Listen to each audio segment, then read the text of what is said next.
principal, as well as a wife and a mother.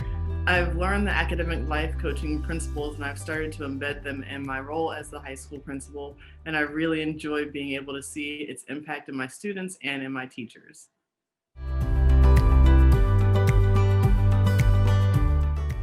What inspires me to become a coach is the realization that so many different students and teachers all around me need someone to listen to them, someone to empower them, someone to help them realize that they have the answers already inside of them. They just need someone to help them bring it out.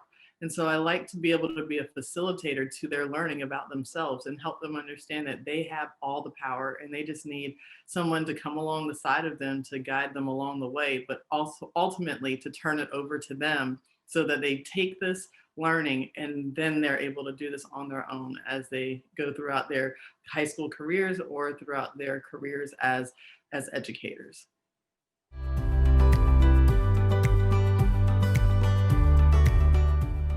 My coaching practice is currently embedded in what I do as a high school principal, but it's also embedded in what I do as a wife and what I do as a mother, what I do as for our company as a whole as well. So what I've learned along the way are the different tools that I started to adapt, especially helping students with their idea of what envisioning their future self, working on inner critic, helping them overcome some of those challenges that they didn't know that were present for them, some of those blind spots, and then even elements of perspective. So in different faculty meetings, I'll use some of the practices that I learned along the way and engage teachers in deeper discussions with one another, and as well as allow them to have reflective practices along the way. So that way, as they're going through, they're understanding that what they're doing in the classroom has a bigger impact than just what might be on the surface level. So helping them give time, helping them to understand that it's not about rushing through a year, but really digging deep to see how they are learning in the process of teaching their students. And then again, with the students, helping them look at school from different perspectives. A lot of times they think that school is just an ends to a mean or means to an end.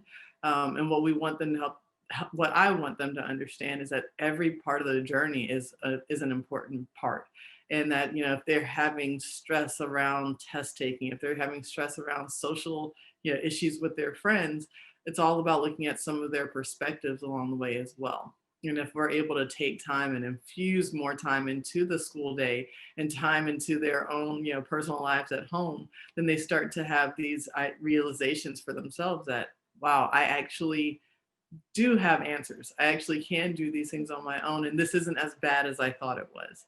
So, in a time such as this, especially with the world in a pandemic stage, it's been more important than ever for me to be able to take time to use the level two listening element as well, because a lot of people are in a state of just needing to have someone listen to what they're going through, not necessarily to have answers for them, but just to listen and then reflect things back to them. So, in this time that I am, I'm so happy that I had a chance to learn about coaching during a pandemic because it's made me that much more attuned to the people around me and it's helped me to serve them that much more. So I can only imagine once the pandemic is over or we're in a different phase of whatever that looks like, that I'll be able to be that much more impactful for them, which means that they'll be able to make a bigger impact on the world around them, whether the world is huge or just in their little families or whatever it might be.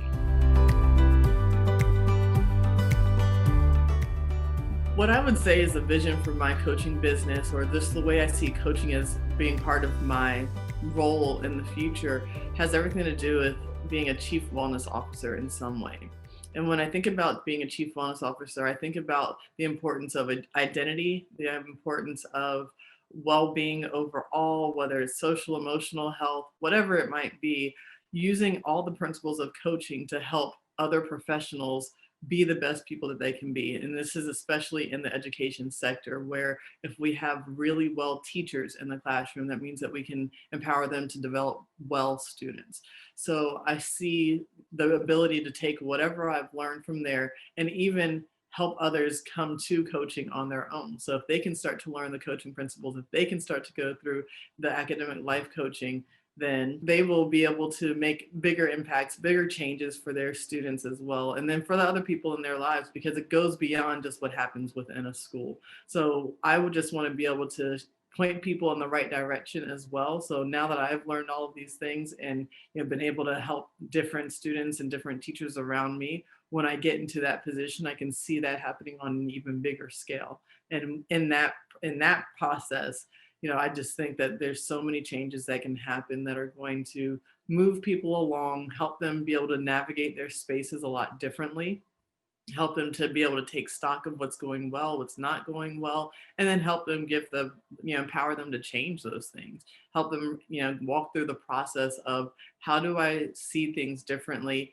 Where do I see this coming? And how can I use even vision recordings or whatever it might be to help empower them to get there so that they're playing those things and seeing themselves in that future state. So ultimately, bringing this practice to life on a bigger scale, that's what I really see as a vision for my future with coaching.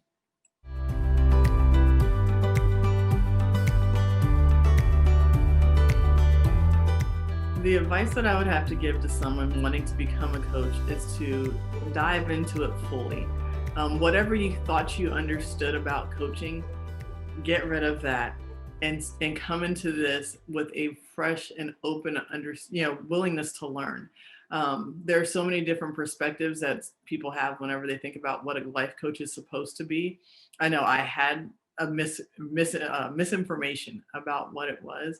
So to be able to actually dive into it, get rid of those notions that I had, and sit and really learn. Being willing to learn the process and being okay with fumbling through, not having it perfect every single time.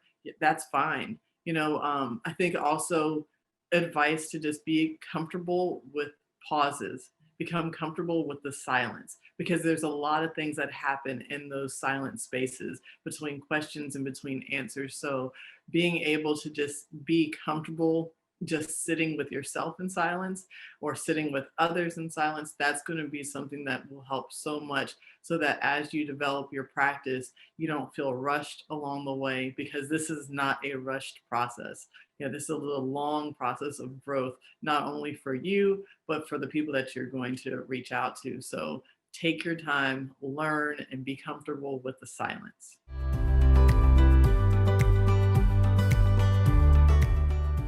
If I had to do this when I was younger, which I wish I had something like this when I was younger, I would have signed up in a heartbeat, because there's so much to learn through this process. There's so much to learn about yourself, even though I'm the age that I am right now, and I'm happy to say 41, even though I'm this age, there's still so much that I've learned along the way that I look back to say, if I would have learned that then, I would have made some different choices. I would have, maybe even, empowered myself in the places where I didn't have power, or that I didn't feel like I had power in the first place. So taking time to discover more about yourself, being willing to be open and vulnerable, that's okay. We all need that. And your coach is going to be the person to be vulnerable with.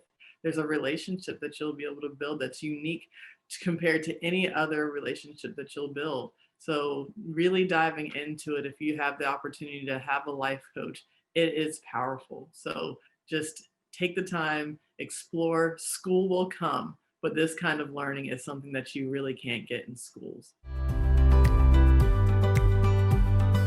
So coaching to me means revelation. It means investing in yourself. It means that you are willing and want to understand the way that you work and the way that you make your decisions, the way that you impact others, and the way that you see other people's decisions. So it's a total process, and it's again a journey towards a destination that's not determined just yet. Through the process, you're going to be able to say, this is the way that I'm going, but I don't have to go that way if it's not for me anymore. So you have an opportunity to just take stock in what it is that you want and what it is that you don't want, understanding how your values will play a role in that in the future. And then, having ultimately the power to make the life that you want for you based on the knowledge that you develop in the whole coaching process. So for me, it would be, to pare it all back. Coaching has changed my life because it has made me a better listener to start with. Understanding that taking the time to truly listen to somebody is something that's what most of us want. We just want somebody to hear the things that we're saying, and we don't have to have answers, but being able to just sit and listen has made a huge difference in what I'm able to do and how I'm able to effectively serve the students, the parents, and the teachers and the staff all around me. It's helped me to be more reflective in terms of what I want to do with my life, where I want to see myself, and being able to hold on to my future self. My future self, her nickname is P33, Proverbs, or P31, Proverbs 31, because I'm trying to be that woman. And so it helps me to just constantly have something as a marker to look toward. And it's helped me also to diminish that inner critic that I have inside as well. So being able to use the tools that I learned along the way, being able to use the practice of coaching someone else and being able to be coached, it's helped me to realize that being a life coach is not just about seeing how it can help other people. It's about putting these things into practice in my own life.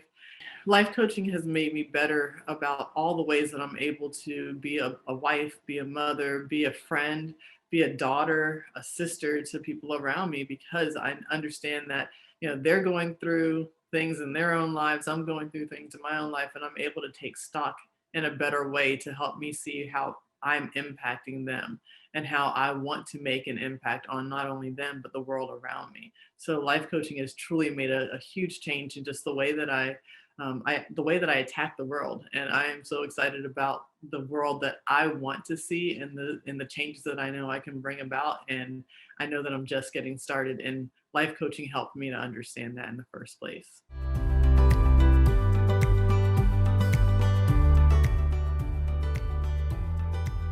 I think the thing that I learned the most through training was that I sometimes allowed myself to make assumptions too often.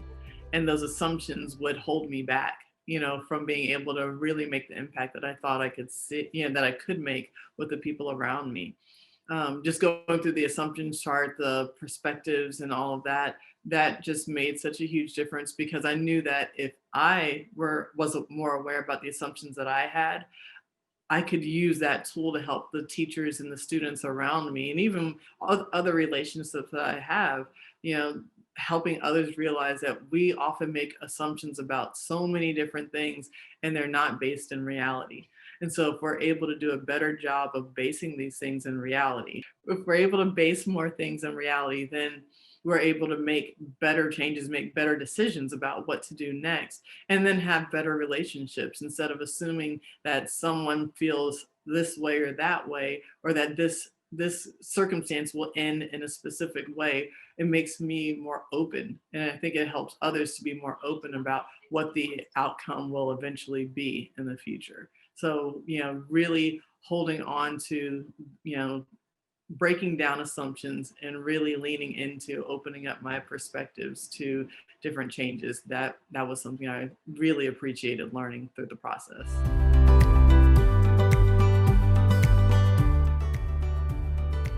I think the thing that I learned the most through training was that I sometimes allowed myself to make assumptions too often. And those assumptions would hold me back, from being able to really make the impact that I thought I could see, that I could make with the people around me. Just going through the assumption chart, the perspectives, and all of that, that just made such a huge difference, because I knew that if I was more aware about the assumptions that I had, I could use that tool to help the teachers and the students around me, and even other relationships that I have, helping others realize that we often make assumptions about so many different things, and they're not based in reality. And so if we're able to do a better job of basing these things in reality, if we're able to base more things in reality, then we're able to make better changes, make better decisions about what to do next, and then have better relationships, instead of assuming that someone feels this way or that way, or that this this circumstance will end in a specific way, it makes me more open. And I think it helps others to be more open about what the outcome will eventually be in the future. So, really holding on to, you know, breaking down assumptions and really leaning into opening up my perspectives to different changes. That was something I really appreciated learning through the process. I am an I've always been an educator, even though I didn't realize I was going to be an educator. I tried to fight it along the way because I felt like I needed to do something else and be something else that other people wanted me to be. And in the process of discovering my true passion after my very first year of teaching, I realized, no, this is who I am. I am an educator. And I should have realized that even earlier because my first job ever was grading papers for a teacher. And then I was a gymnastics coach. And then, and I tutored friends and I did all of these different things, but I tried to fight who I really was instead of just really leaning into it. And so once I finally did, I realized that I was on the path that I was meant to be on all this time. I realized that I was walking in my purpose. And as the years have gone by, I never thought that I would leave the classroom. I always thought that I would be a teacher. But then the opportunity came to become the assistant principal. And I was very hesitant about even just, even trying for the job because I make an impact with these kids. I really want to stay with my 100 students. I don't know what would happen if I don't have that kind of connection. And when I was given the principal job instead of the assistant principal job, I realized that, okay, I've been preparing for this all my life. I just didn't know it, and I knew that I would have great mentors along the way that would help coach me through the ups, the downs, the trials that would come with being a high school principal. But in becoming the high school principal, I see that I'm still able to have connections with our students. If I weren't able to have direct connections with the students, I wouldn't be able to do this job at all. I need that kind of interaction because I know that they need to be heard and I'm the one that needs to hear them. So making sure that I'm always available to them is something that has always been powerful and important to me. But even more so, helping them and helping my teachers realize that they also need to be those listening ears, helping every adult in their lives understand the power that these students have, the knowledge that they have, and the passions that they can have as well. Like, I just really want to draw that out of them so much more. And I have a feeling that, as whatever happens next, I know that I'm still walking in my purpose. I know that I'm still an educator. So it just becomes, who am I educating next? And that's where I don't know, but I'm super excited to figure out what that is going to be because I know that everyone still can be impacted and, just to be able to see the ripple effect, just to be able to see the lives that I've touched along the way and not knowing all of them, right? Because there's so much that, that one interaction could have happened. And that's something that lasts a lifetime. But sometimes we don't know the impact that we have on others until much farther in the future or whatever it might be. But where I am now, what has brought me to this moment, it has everything to do with being an educator. And being an educator means being a learner also. And I love to learn. My husband and my children call me the biggest nerd they've ever met because I can't get enough of learning, but that's who I am. So again, when I really decided to lean into it fully, that just made the biggest difference in my life, so that, that's really who I am.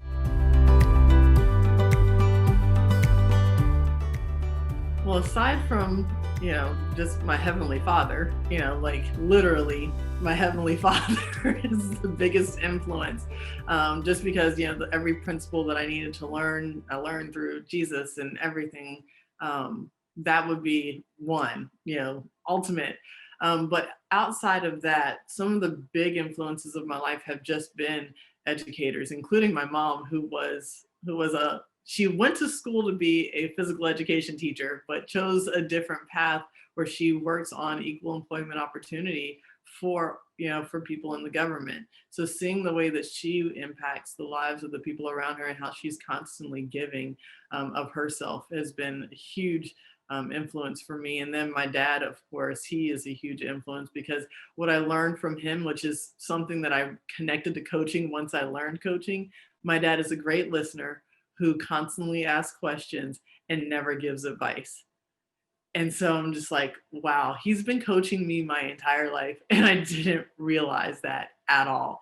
So that's been a huge influence. And then, my kids inspire me. The people around me just really inspire me to be my best. So I never want to let them down. So they just keep pushing me to be more and more. And then my husband, he knows things that I'm going to do before I'm going to do it. So he is such a great influence because he also just says he encourages me to lean in to being more of who I am. And then he just sits back and just stares and wonder, as we are going through this journey together.